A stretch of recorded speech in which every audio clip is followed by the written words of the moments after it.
मूळव्याध, भगंदर, fissure, पायलोनायडल sinus, बद्धकोष्ठता किंवा गुदविकार यासारख्या त्रासाने त्रस्त आहात का? वेदनादायक शस्त्रक्रियेची भीती वाटतेय? तर आता चिंता सोडा. जर्मनीतील अत्याधुनिक लेझर तंत्रज्ञान आता प्रथमच संगमनेरमध्ये डॉक्टर सोनाली सुशांत गीते यांच्याकडे उपलब्ध झालंय. 7 वर्षांचा प्रदीर्घ अनुभव, 1000 पेक्षा अधिक यशस्वी शस्त्रक्रिया. ठिकाण केएम हॉस्पिटल, विठ्ठल मंदिरासमोर, अकोले बायपास रोड, संगमनेर. संपर्क 90 677 95 189. SMBT सेवाभावी ट्रस्ट संचलित आदिवासी आश्रमशाळा कोळवाडे येथील मुख्याध्यापक दशरथ विठोबा वरपे यांचा सेवापूर्ती सोहळा अत्यंत उत्साहात आणि भावनिक वातावरणात पार पडला. शाळेच्या प्रांगणात आयोजित कार्यक्रमाला विद्यार्थी, माजी विद्यार्थी, शिक्षक, शिक्षकेतर कर्मचारी, ग्रामस्थ आणि विविध क्षेत्रातील मान्यवरांची हजेरी होती. राज्याचे माजी महसूल मंत्री बाळासाहेब थोरात, माजी आमदार डॉक्टर सुधीर तांबे यांनी उपस्थित राहून सेवापूर्तीच्या शुभेच्छा देत वरपे सरांच्या शैक्षणिक कार्याचा गौरव केलाय. आदिवासी आणि ग्रामीण भागातील विद्यार्थ्यांच्या शैक्षणिक उन्नतीसाठी त्यांनी केलेलं कार्य प्रेरणादायी असल्याचं त्यांनी नमूद केलंय. यावेळी आयकर आयुक्त भारत आंधळे, फादर रॉबर्ट डिकोस्टा, दुर्गाताई तांबे, राजहंस दूध संघाचे चेअरमन रणजितसिंह देशमुख, मनीष मालपाणी, सुधाकर जोशी, शंकर खेमनर, के थोरात, बाबा खरात, विष्णुपंत राहटळ, किसन भाऊ हासे, सरपंच पुष्पाताई गुंजाळ, भाऊसाहेब नवले, काशीनाथ गोंदे, मुख्याध्यापिका तांबे यांच्यासह अहिल्यानगर जिल्ह्यातील सामाजिक, राजकीय, व्यावसायिक, धार्मिक आणि शैक्षणिक क्षेत्रातील मान्यवरांची तसेच आजी-माजी विद्यार्थ्यांची हजेरी होती. शाल, श्रीफळ, पुष्पगुच्छ आणि स्मृतिचिन्ह देऊन वरपे सरांचा सन्मान केला गेला. माजी विद्यार्थ्यांनी आपल्या मनोगतातून वरपे सरांच्या मार्गदर्शनामुळे जीवनात यश मिळाल्याच्या भावना व्यक्त केल्यात. शिक्षक आणि सहकाऱ्यांनी त्यांच्या शिस्तप्रिय, कर्तव्यदक्ष आणि विद्यार्थीप्रिय व्यक्तिमत्वाचा गौरव केला. एखादी गोष्ट, एखादी काम कोणाला किंवा काही सांगितलं तर वरपे सर म्हणजे सगळ्या प्रॉब्लेमचं एका जागेवर असणारं सोल्युशन आहे. वरपे सरांना काही सांगितलं आणि त्यांच्याकडनं नाही किंवा बघतो नंतर करू असा कधीही कुठलाही याच्यामध्ये कधी प्रत्युत्तर येत नाही. वरपे सरांनी कोळवाडा आणि तेथील आदिवासी मुलांसाठी तर शैक्षणिक काम केलंच आहे. त्याशिवाय त्यांनी SMBT सेवाभावी संस्था असेल, SMBT रुग्णालय असेल, संगमनेर येथील विविध कॉलेजेस असतील, त्या ठिकाणी त्यांनी हजारो विद्यार्थ्यांचं, होतकरू विद्यार्थ्यांना मार्गदर्शन केलं आहे, त्यांचं भवितव्य घडवलेलं आहे. हे झालं वरपे सरांनी शैक्षणिक क्षेत्रात जे कार्य केलेलं असेल ते. आता एक माणूस एका वेळेस एकच काम करतो. एखादा शेतकरी असेल तर तो वावरात जाऊन काम करतो, एखादा कुंभार असेल तर तो मडके विकतो. पण वरपे सर हा असा माणूस आहे की त्यांच्याकडे अष्टपैलू व्यक्तिमत्व ज्याला म्हणतात ते व्यक्तिमत्व आहे त्यांचं. खरं तर आई वडील यांच्यामधले आणि पूर्वजांमधले अनेक गुण आपल्यामध्ये येत असतात आणि तसेच गुण हे आपल्या वरपे सरांमध्ये आलेले आहेत. आणि दुसरं म्हटलं तर वरपे सरांचे मामा जे खांडगावचे ढगे आहेत, ढगे पाटील, ते म्हणजे शिवाजीराजे ढगे आणि मातोश्री मामी त्यांच्या गीताबाई ढगे. मामा हळूहळू वरपे सरांनी एक काम केलं. मामाची पोरगी रोज दिसायची घुंगराच्या गाडीमध्ये आणि मामाची पोरगी करून आणली. म्हणजे ती सुद्धा तिच्यातही तशीच चपळता, तसेच गुण, तशीच तापट. त्या सुद्धा खूप तापट आहे. दोघांनी एकमेकाला कसं सांभाळलं त्यांचं त्यांनाच माहिती आहे. आणि मामांमधले सुद्धा खूप गुण आले, कारण मामा सुद्धा खानगावचं चांगल्या प्रकारचं काम करत होते आणि कामाचा उरक, काटकसर, बचत ही मामांमध्ये होती आणि विठोबा बाबांमध्ये सुद्धा खूप काटकसर बचत होती. कारण ज्यावेळेस आई गेल्या, आईंच्या अंत्यविधीला आम्ही आलो आणि नंतर बाबा त्या चिक्कूच्या झाडांच्या खालून उठून आले. सरांच्या वस्तीवर जुने चिक्कूचे झाडं खूप आहे. पुन्हा आज पाहिलं ना मंडप कसा आहे आपला, पुन्हा झाडांमध्येच आपला हा मंडप आहे. म्हणजे इतका उन्हाळा आपल्याला इथं भासूच शकत नाही, अशी परिस्थिती आहे. आणि बाबा खुर्चीवरनं उठून आले आणि आईचे शेवटचं आईला आपल्याला न्यायचं तर आई कोपरीत खिशात हात घातला आणि म्हणतात, तुला काही खर्चायला देऊ का ग, खर्चायला देऊ का, असं बाबांनी कोपरीच्या खिशात हात घातला आणि आईला ते शेवटचं विचारत होते. जेव्हा असतात ना बायका तेव्हा मागत असतात, तेव्हा देते नाही कोणीच. आणि जेव्हा आई गेली तेव्हा बाबांनी कोपरीच्या खिशात हात घातला आणि विचारलं. कारण खूप काटकसर बचतीमधनं हा सगळं काही, हे सगळं काही उभं राहिलेलं आहे. आता त्यांच्याविषयी सर्व काही सर्वांनी बोललेलं आहे, पण एक कुणी विचारलं नाही.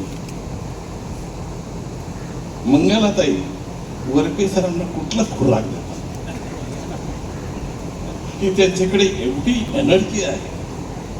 कारण दुर्गाताईंनी म्हटलं की सकाळी उठल्यानंतर काय नाश्ता देतात, चटणी भाकर देतात. चटणी भाकर नाही ते काय तो दुसरा खुराक देतात.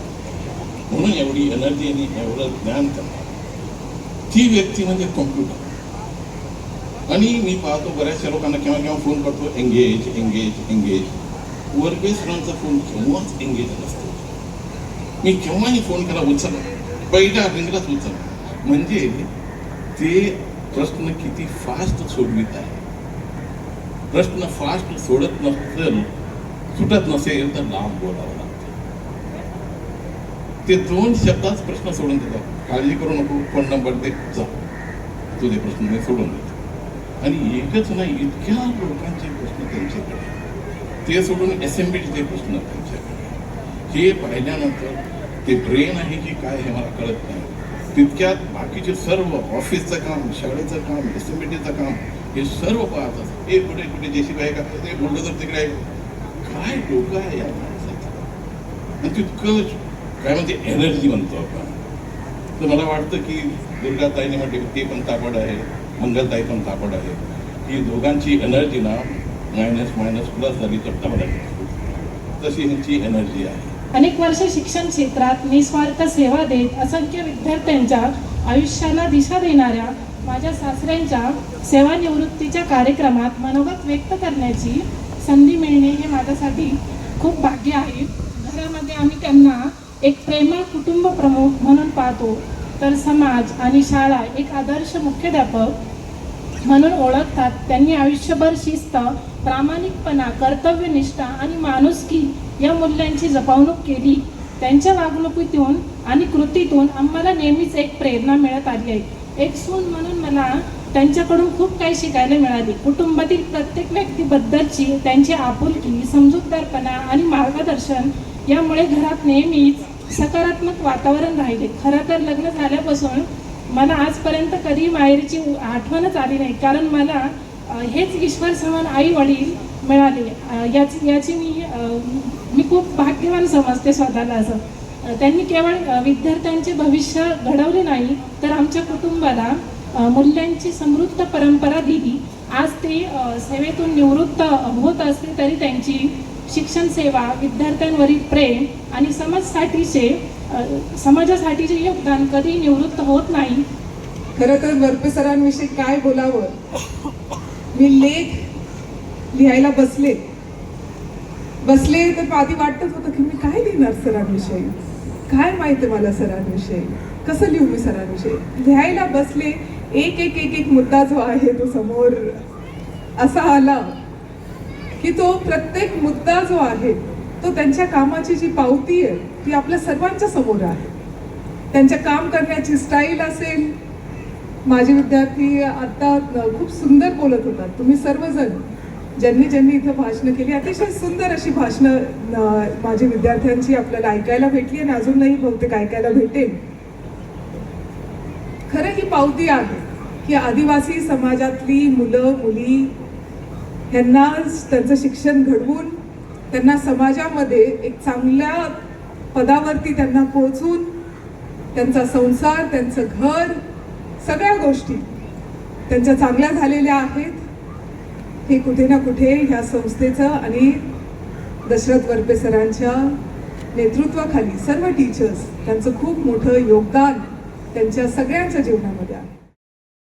शाळा, विद्यार्थी, सहकारी शिक्षक आणि ग्रामस्थांनी दिलेल्या प्रेमाबद्दल वरपे सरांनी कृतज्ञता व्यक्त केली.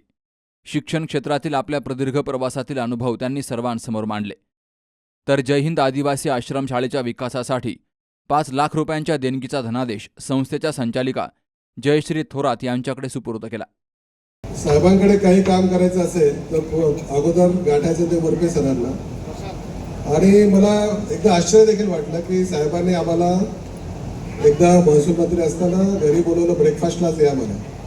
मी आणि राजेश भाऊ आम्ही ब्रेकफास्टला गेलो तर त्या ठिकाणी वरपे सर देखील होते. आणि मग मी सरांना विचारलं, सर तुम्ही नेमकं काय काय काम पाहतात. बरं, अरे मी आश्रमशाळेचा तो मुख्याध्यापक आहेच, परंतु SMBT संगमनेर असेल किंवा मोठीचं SMBT कॉलेज असेल, मोठा विस्तार आहे त्या कॉलेजचा, त्या ठिकाणच्या परवानग्या असतील किंवा इकडची मोठी कामं जी असतील किंवा जमीन अधिग्रहणाचे विषय असतील तर हे सगळे मोठे विषय हे दशरथ वरपे सर हे एकटे हँडल करतात हे आपल्या अनेकांना माहीत नाही. आणि त्यांच्यामध्ये जो स्पीड आहे कामाचा, जी लबक आहे, तर ती अत्यंत वाखाणण्यासारखी आहे. आणि त्यामुळेच बाळासाहेब थोरात असतील किंवा डॉक्टर सुधीर तांबे या ठिकाणी आहेत, या सगळ्यांचा विश्वास त्यांनी संपादन केला. 1992 मध्ये मी आता आईला आमच्या विचारलं, सुवर्णा मालपाणींना, की वरपे सर आपल्याकडे कुठे होते ना, तेव्हा तिने सांगितलं की 1992 मध्ये शारदा शिक्षण संस्था म्हणजे आता जे मालपाणी विद्यालय आहे तर त्या ठिकाणी सरांनी जॉब केलेला आहे. आणि त्यानंतर मग या कोळवाडे आश्रमशाळेची जबाबदारी त्यांच्यावर देण्यात आली. आज हजारो विद्यार्थी या आश्रमशाळेच्या माध्यमातून त्यांनी घडवले आणि त्यांचा कामाचा स्पीड आणि मनीष भाऊ हे करून टाकायचं, बाकी माहीत नाही, असं त्यांची ती स्टाईल असते. आणि मालपाणी उद्योग समूहाने जे काही वृक्षारोपण केले असतील किंवा जय हिंद आपली जी दंडकारण्य मोहीम असेल तर त्या ठिकाणी फार मोठा वाटा, सिंहाचा वाटा आज आदरणीय वरपे सरांचा आहे. आणि त्यांच्या माध्यमातूनच अनेक ठिकाणी अनेक विषय अडचणीचे होतात. कुठे वन अधिकारी त्रास देतात, कुठे आपल्याला पाण्याची लाईन खालून वरती घेऊन जायची असेल तर त्याची अडचण असते. परंतु वरपे सर हे खंबीरपणे उभे असतात. वरपे सर आहेत म्हणजेच आदरणीय बाळासाहेब थोरात त्या ठिकाणी उभे असतात. आणि त्यामुळे हे सगळे कार्य हे निर्विघ्नपणे पार पडत असतात. ते खरं आहे की एखादी व्यक्ती आयुष्यभर खूप धडपड करत असते, प्रचंड प्रामाणिकपणाने काम करत असते. त्यांचं कुठेतरी त्यांच्याबद्दलचा हा त्यांच्यासाठी नाही असो, हा आपल्या आनंदासाठी, आपल्याला समाधान येतात की त्यांच्याबद्दलचे 4 कौतुकाचे शब्द आपल्याला बोलता आले पाहिजे, त्यांच्याविषयीची एक कृतज्ञता आपल्याला व्यक्त करता आली पाहिजे. त्यासाठी हा सोहळा आहे. कारण सरांचा हा स्वभावच नाही. मी पाहिलं आजच नाही, अनेक कार्यक्रम होतात, सर कुठेतरी पाठीमागे उभे असतात, कुठल्याही पुढे आलं पाहिजे, फोटो काढले पाहिजे, ही तर त्यांच्यामध्ये कधी वृत्ती नव्हती. आदरणीय भाऊसाहेब थोरात दादा, फादर बाखर यांची आठवण निश्चितपणाने या निमित्ताने येते. कारण त्यांचे जे एक संस्कार होते, त्यांची जे एक जनतेची सेवा करण्याची एक त्यांचं एक पिंड होता, तो खऱ्या अर्थाने आमच्या सर्वांवर त्याची आपण म्हणूया की छाया ती आहे. आणि ती वरपे सरांवर सुद्धा. आणि म्हणून ही शाळा निर्माण करत असताना इथे वरपे सर त्यांची निवड झाली. तर सुरुवातीला एक शिक्षक म्हणून आम्ही पाहत होतो, परंतु जसजसा त्यांचा परिचय होत गेला आणि जसजसं त्यांच्यामध्ये असलेल्या ज्या अष्टपैलू असतं त्यांचं व्यक्तिमत्व, एक धडाडी कामाची, कुठलंही काम पॉझिटिव्हली करायचं म्हणजे करायचं. त्यामध्ये कधीही त्यांनी असं म्हटलं नाही की हे जरा अवघड दिसतं, हे करायचं नाही, असं कधीही ते बोलले नाही. आणि खूप मनापासून त्यांनी इथल्या आमच्या आदिवासी जे आमचा मुख्य हेतू होता, हे शेवटी करायचं कशासाठी, जय हिंद आश्रमशाळा ही काही कोणाला नोकरी देण्यासाठी नव्हती. ती मूळ म्हणजे आता या आदिवासी मुलांना त्यांच्या जीवनामध्ये उभं करण्यासाठी, त्यांना देखील बाकी पुढारलेल्या समाजाच्या बरोबरीने आणण्यासाठी खऱ्या अर्थाने ही आश्रमशाळा होती. आणि तो उद्दिष्ट आज आपण पाहिलं, इथे कृषी अधीक्षक होते, आमच्या त्या प्राध्यापिका ताई होत्या, कितीतरी आहेत, अजून इथे बरेच जण इथे आलेले नसतील. अशी जेव्हा मुलं आम्ही पाहतो तेव्हा जे स्वप्न आदरणीय दादांनी पाहिलं होतं, जे बाळासाहेब थोरातांनी आम्ही सर्वांनी पाहिलं होतं, ते कुठेतरी त्याची पूर्ती होताना दिसते. आणि ही पूर्ती करत असताना त्या ठिकाणी महत्त्वाची भागीदारी सर्वांचीच असते. परंतु जेव्हा आपण एखादं मोठं अभियान, ही एक चळवळ आहे, हे काही कुठलं एक कार्य नाही, एक चळवळ आहे. आणि त्या चळवळीला वरपे सरांसारखं जेव्हा एखादं खंद असं व्यक्तिमत्व आम्हाला बरोबरीने लाभतं, साथीदार लाभतो, त्याच वेळेस एवढी मोठी पर्वतासारखी जी काम आहे, तो पर्वत उचलण्याचं काम त्या ठिकाणी होऊ शकतं. आणि मग त्यांचं अनन्यसाधारण महत्त्व या सगळ्या वाटचालीमध्ये. आणि हा सन्मान खूप मोठा असतो असं माझं मत आहे. या माजी विद्यार्थ्यांचं सुद्धा मला कौतुक करायचं आहे, त्यांचं अभिनंदन करायचं आहे, त्यांचे आभार मानले पाहिजे की ते या सोहळ्याचं त्यांनी नियोजन केलेलं आहे. अत्यंत सुंदर नियोजन केलेलं आहे. आणि त्या निमित्तानं वरती 57 वर्ष पूर्ण झाले. म्हणजे अजून तर काय आता 60ला सुद्धा तरुण मानतात. असं काही 60 म्हणजे फार होत नाही. आता सुरुवात वयाची पूर्वी 61 असायची, नंतर 75, आता 81ला सुरुवात करतात मोजायला. का आता आले, आता वडील झाला, आता 81 जास्त बरं का. त्यामुळं आजही त्यांची दुसरी म्हणजे इनिंग असं म्हणतो आपण, परंतु त्याच्यात काही फरक नाही. त्यांच्या दोन्ही इनिंग एका वेळेस चालू आहे. आश्रम शाळा सांभाळत होते आणि तसं आमचे बाकी कामही सांभाळत होते. खरं जे मला आठवतं, ही आश्रम शाळा सुरू करण्याच्या बाबतीत मधुकररावजी पिचड, स्वर्गीय मधुकररावजी पिचड हे 88 च्या दरम्यान मंत्री झाले. आदिवासी विभाग मिळाल्यानंतर मी सतत सुरू केलं, कारण आदिवासी खात्यातून आश्रम शाळा मिळाली. याला खरं कारण सांगतो मी, की जोरवेला आमचे भिल्ल समाजाचे जे वस्ती आहे ते आमच्याशी खूप जवळकीचं नातं होतं. सगळं राखणदारी त्यांच्या असायची. त्यांचे मुलं काही शिकत नव्हती. एकदा मी प्रयत्न केला गाडीत घालून एका आश्रम शाळेत नेण्याचा. तिथं ठेवले 6 दिवसांनी परत पळून आलेले.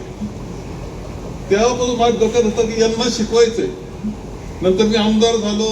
मी आमदार 85 झालो, पण या सगळ्या याच्यात पुन्हा 90ला आमदार झाल्यावरच ते काही डोक्यातून जात नव्हतं. मी 92-93ला मी पुन्हा पिचडांना आग्रह धरला की मला एक आश्रम शाळा पाहिजे. आणि त्यावेळेस नेमकी एक आश्रम शाळा बंद पडली होती. मी आहे बंद पडते, पाहत तुम्हाला खर्च करा. आणि ती आश्रम शाळा म्हणजे इथे आपण ती सुरू केली. आता त्याच्यामध्ये ते खरं आहे की 10-80 म्हणजे भाऊसाहेबांशी चर्चा झाली, डॉक्टर तांबे यांनी चर्चा केली आणि सगळ्यांच्या मतानं कोळवड हे एकदम चांगलं गाव राहील, सगळ्या अर्थानं योग्य गाव हे आम्ही कोळवड ठरवलं. आपल्याला येऊन जाऊन जवळ असणारं करता येईल. लोक बी एक कायम संबंधातले आहेत, व्यवस्थित पद्धतपणा आहे त्यांच्यामध्ये, आणि या सगळ्यांनी कोळवड ठरवलं. खरं म्हणजे त्याचे नवले, वरपे, गोंदे आम्ही सगळे एकत्र बसलो. 2 ऑक्टोबरला नारळ फोडला. आपण म्हणलं अरे चालवायचं कुणी, माणूस पाहिजे नाही का कुणी तुमच्याकडं. आणि त्यावेळेस त्यांनी वरपे सरांचं नाव घेतलं. मी जोरवेला बोलून घेतलं. जोरवेला बोलवलं. खरं आहे त्यांचं काय, आम्ही काही प्रश्न असं विचारलं काय कसं करणार, काय करणार. त्यांनी चांगलं वाटलं, मला बरं वाटलं. त्यावेळेस माहिती नव्हतं की आपल्याला एक हिरा सापडलाय. झाकलं मारी काही प्रकार आहे आपल्याकडे. झाकलेलं असतं पण दिसत नसतं. अशा अनेक झाकले माणूस ते असतात, कदाचित ते निघून जात. परंतु हे ते सापडले त्यावेळेस जबाबदारी त्यांच्यावर टाकली. आणि एक सुरुवातीच्याच काळात तिकडे सुरू केलं आपल्या गावामध्येच. ते गावाच्या अक्षरशः 5 भिंती आणि त्या सगळ्या याच्यामध्ये सुरू केलं. त्यावेळेस मुलं एकत्र आणले. त्यांनी पहिला कार्यक्रम मुलगा आला की त्याची कटिंग करायची आणि त्याला घासून धुवायचं पहिलं तरी. बरोबर इथपासून सुरुवात करावी लागली ती. आणि ते सुरू झाले, परंतु अडचणी होत्या. आणि मला ते म्हटले की आपल्याला ते जरा व्यवस्थितपणा करायला कौलं बिवलं टाकावं लागतील, काही डागडुजी करायला लागेल, काही करता तर याचं थोडं सिमेंटचं लेख देऊ खालीवर. या सगळ्या करता आम्ही कसे पैसे उभे केले ते मला माहिती फार सांगणं गरजेचं जाईल. परंतु हे सगळं सुरू झालं त्यावेळेस माहीत नव्हतं की एक अत्यंत सुंदर असं बियांचं रोपण झालेलं की त्याचा वटवृक्ष होणार आहे.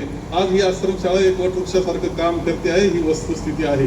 सर्वांना माहिती आहे, साहेबांना पण माहिती आहे, मी आयुष्यात कधी रविवार सुट्टी घेतली नाही. आमच्या शाळेची मुलं, शिक्षक सुद्धा सांगतील शनिवार रविवार मी कधी सुट्टी घेतली नाही. माझे जोशी साहेबांनी सांगितलेले 5 ॲक्सिडेंट जर सोडले तर 5 महिन्याची माझी राजा सोडली तर एकही राजा मी कधी घेतलेली नाही आहे. आणि ज्या काही घेतल्या त्या संस्थेसाठी घेतल्या. तिथं काही माझ्या सह्यांची गरज होती तिथे. तेव्हा पत्नीचे विशेष करून आभार. सर्व नातेवाईकांचे आभार. या अर्थ नाही की मी कधी नातेवाईकांचे कार्यक्रम करत नाही, कोणत्याही कार्यक्रमाला जात नाही. त्यांना एकच सांगतो मला काम आहे. ते बिचारे समजून घेतात की बिझी असतात, त्याच्यामुळे मला सोडून देतात. मिस्टरचं सांगतो तू जा, रिक्षा कर, काहीतरी कर, एसटीने जा, तो कार्यक्रम करून ये. आणि ते बिचारे ते ॲक्सेप्ट करतात. म्हणून नातेवाईकांचे सर्वांचे आभार मानतो. शाळा उभारणीमध्ये साहेबांकडे आग्रह धरणारे जे काही खरे 6 लोक आहेत, काशीनाथ गोंदे, नवले मामा, ठकाजी कवटे, रामदास तारडे, गंगाराम गवारी आणि लक्ष्मण गोंदे मोठे भाऊ, त्याच्यापैकी जवळपास 3 लोक वारलेत. ठकाजी कवटे मामा वारलेत, तारडे पाटील वारलेत आणि मोठे भाऊ लक्ष्मण गोंदे वारलेत. या लोकांनी शाळा उभी करताना खूप त्याग केला आहे. लोकांची घरं खाली करून द्यायला, म्हणजे गावातले सगळे घरं खाली केले, लोकांना शेतावर पाठवलं. त्यामध्ये लोकांचा खूप मोठा वाटा आहे. प्रत्येकाला विनंती केली. साहेबांनी डायरेक्ट सांगितलं की या सर्व घरांना आता आपण, त्यांनी देणगी दिली पहिली मोठी, आणि सर्व घरांना प्लास्टर करून घ्या. म्हणजे खाली याची मातीच्या भेंड्याची घरं, त्याच्यावर सिमेंटचं प्लास्टर केलं. आजही ती घरं तशीच साक्षीदार आहेत. तुम्ही कधी गावात गेले तर पाहायला भेटतील. सगळ्यांचं पाचट काढलं, त्याच्यावर आपण कौल टाकले आणि ती त्याच्यामध्ये शाळा भरली. 6 वर्ष. 2000ला पहिली इमारत इकडे झाली. साहेबांनी त्याच्यासाठी ही जागा घेण्यापासून पाईपलाईन, आणि विशेष आभार म्हणजे आंबोरकर देशमुख साहेब, म्हणजे रणजित साहेब इथे आहेत, की रणजित साहेबांचे पप्पा म्हणजे आंबोरकर साहेब, की साहेब मला म्हणजे पाहुणे आहेत पण पाणी काय मला माहीत नाही मिळेल का नाही, तुझं तू बघ. मी अक्षरशः खरोखर त्यांचे मी खूप आभार मानतो की मी 25 दिवस त्यांच्या घरी चहा प्यायला गेलो. 26व्या दिवशी ते मला म्हणे, बाबा आता तुला काय लागते मला कळाले, उद्यापासून येऊ नको, तू पाईपलाईन करून टाक. आणि साहेबांनी अक्षरशः त्या पाईपलाईनचा खर्च स्वतः साहेबांनी दिला. ते म्हणे तू आंबोरकर साहेबांकडून पाईपलाईनची परवानगी मिळवली याच्यापेक्षा मोठं यश नाही. आणि खरोखर 2000 ते 2026 24 तास पाणी त्यांच्या शेतातून आंबोरे डॅममधून उपलब्ध आहे. त्याच्यामुळे महाराष्ट्रात सर्व शाळा कधी 15 दिवस लेट भरतात, कधी महिनाभर लेट भरतात, पण आमची शाळा ही कधीही लेट भरत नाही. आणि दररोज 1 ते 1.5 लाख लिटर पाणी अवेलेबल होतंय.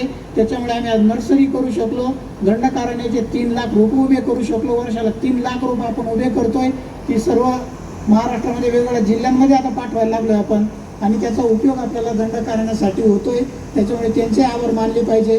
आता माझी काही अपूर्ण कामं म्हणजे इच्छा राहिली होती, त्यातलं सर्वात महत्त्वाचं होतं मुलांचं वसतिगृह. मुलांचं वसतिगृह व्हावं ही माझी खूप इच्छा होती, कारण पहिली इमारत झाली होती शेजारची पत्र्याची, आजही ते मुलांचं वसतिगृह तसंच आहे. त्याच्यामध्ये कोट आहे, गाद्या आहे, पण पत्रावरती खूप तापतो. शेजारचं समोरचं जे आहे आदरणीय पिचड साहेबांनी उद्घाटन केलं, मुलींचं वसतिगृह स्लॅबचं झालं. शाळेची इमारत साहेबांची इच्छा होती, कौलाची, पण म्हटलं साहेब आमची आदिवासी मुलं आहे, कधी दगड हाणतीनं कौल फोडतील भरोसा नाही, म्हणून स्लॅबची इमारत केली. साहेब भूमिपूजनाला आले होते की सारडांना घेऊन, आणि त्याच्यानंतर डायरेक्ट उद्घाटनाला आले. मला म्हणे कौलाच्या इंजिनिअरिंग कॉलेज काढून टाकले, परंतु ती होऊन गेली, स्लॅब होऊन गेला. पण एक वसतिगृह राहिलं होतं, त्याच्यासाठी संस्थेनं 2.5 कोटीची तरतूद केली. आणि आज मी माझे सेवानिवृत्तीनंतर जे काही शासन मला मदत करते त्यातून मी आज 5 लाखाचे चेक आमच्या संस्थेकडे सुपूर्द करतोय, त्याचं वसतिगृह पूर्ण व्हावं. आणि आता आमचे लाडके विद्यार्थी होतो माझा रवींद्र कडजो, आज कोल्हापूर जिल्ह्याचा कृषी अधीक्षक आहे, त्याने इच्छा व्यक्त केली की आदिवासी मुलांसाठी ट्रेनिंग सेंटर असावं. डॉक्टर तांबे साहेबांची फार दिवसाची इच्छा होती की ट्रेनिंग सेंटर असावं. आणि आदरणीय जयश्रीताईंची तर खूप दिवसापासून इच्छा होती की आपण काहीतरी करून तालुक्यातल्या मुलांना वेगळं ट्रेनिंग दिलं पाहिजे. आणि त्या ट्रेनिंग सेंटरचं काम आपल्याला परवानगी पण साहेब कालच मिळाली, म्हणजे गुरुवारी परवानगी मिळाली. आपण ते ट्रेनिंग सेंटरचं काम चालू करतोय.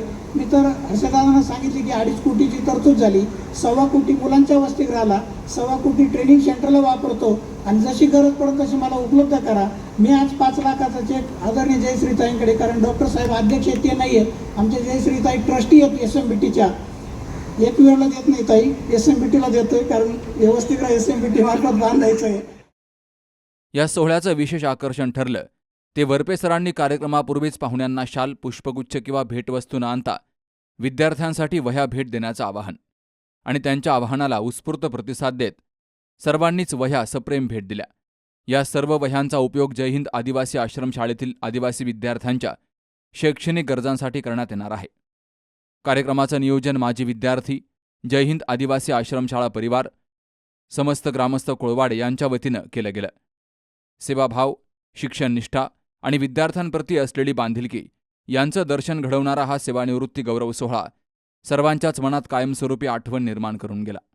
Subhash Bhalerao, C news Marathi, Sangamner. आपल्या डोळ्यांची काळजी घेणारं हक्काचं आणि विश्वसनीय ठिकाण म्हणजेच संदेश चष्माघर. संदेश चष्माघर घेऊन आलंय महाधमाका ऑफर. आता 2 ब्ल्यू कट चष्मे फक्त 1999 रुपयात. ऑफर कालावधी 15 मे ते 15 जून 2026.